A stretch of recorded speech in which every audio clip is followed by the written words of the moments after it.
Hi, and welcome to day 7 of our journey to elevate your relationship. This week has been all about awareness, and we've looked at some difficult things. We've looked at judgments and comparisons and expectations and shoulds that we have in our life and in our relationship. Sometimes those aren't easy to see. I'm so glad that you did take the time to do it, though, because this is vital to clearing space so that we can build on a solid foundation. The awareness, though, doesn't stop just because we've kind of moved through these things. You don't do them once and you're done. That just doesn't work. One of my favorite stories of all times was it was about Zig Ziglar, who, in my opinion, is one of the greatest motivational speakers and teachers ever. And he was doing a workshop, and someone stood up and they said, "Hey, but motivation doesn't last." And he just smiled really big, and he looked back and he said, "Well, neither does a bath. That's why we recommend one every day." Awareness is the same thing. Continued growth is the same thing. This is not something we take one step and then we're done.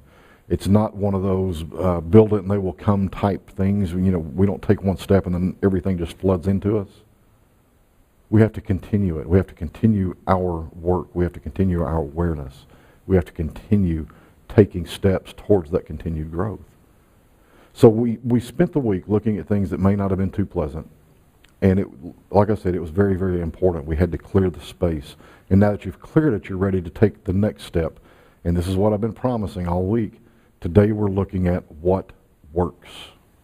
The tool is notice what works. Very simple.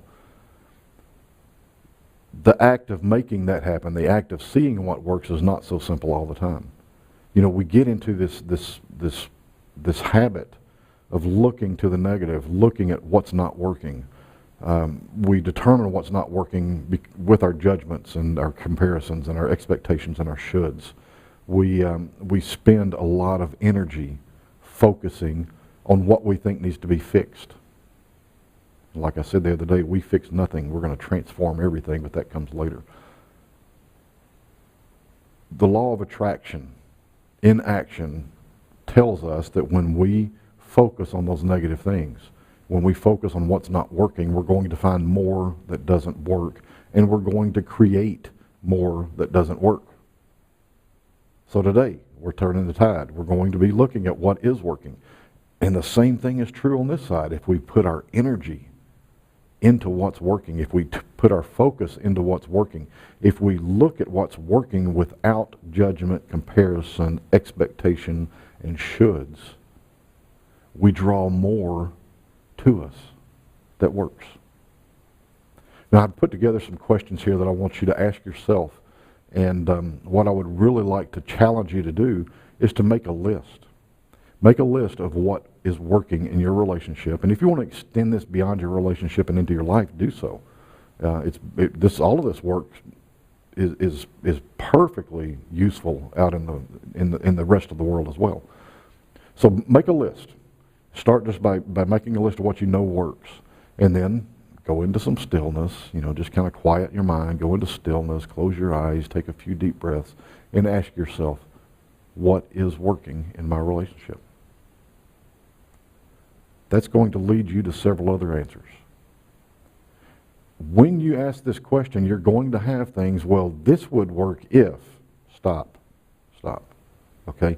That's putting conditions on things, and what we're building towards is unconditional love, unconditional expectations.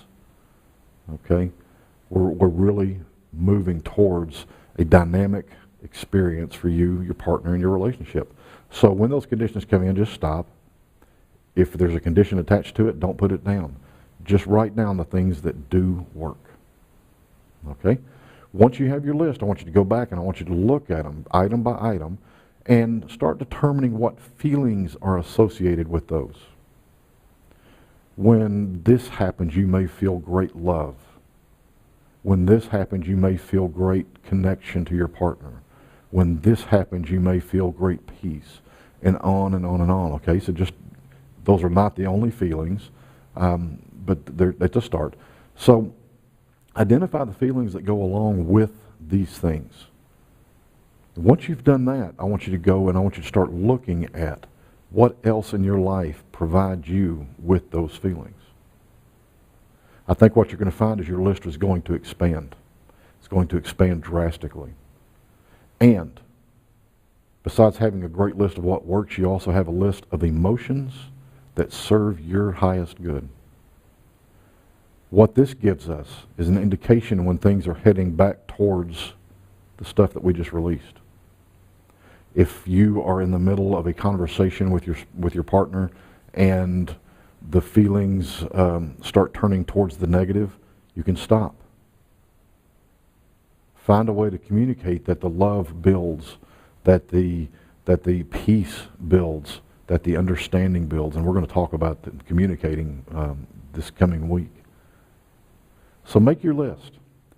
Tune in now to what is working in your relationship. Become aware of the good in your relationship. Become aware of what is serving you. Become aware of what is serving the relationship and your partner. This one truly can be fun. It can be eye-opening because, like I said, we spend a lot of time looking at what's not working and trying to fix things. When we look at what's already working well, we have another piece to this foundation that we've been building all along.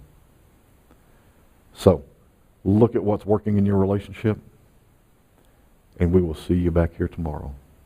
Have a great day.